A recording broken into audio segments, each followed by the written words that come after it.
वन्दे पद्मकरां प्रसन्नवदनां सौभाग्यदां भाग्यदां हस्ताभ्याम्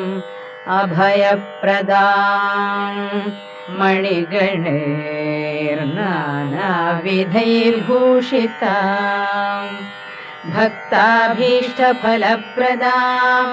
हरिहरब्रह्मादिभिः सेवितां पार्श्वे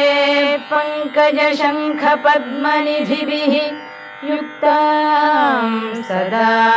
शक्तिभिः सरसिजनिलये सरोजहस्ते धवळतमांशुकगन्धमाल्यशोभे भगवति हरिवल्लभे मनो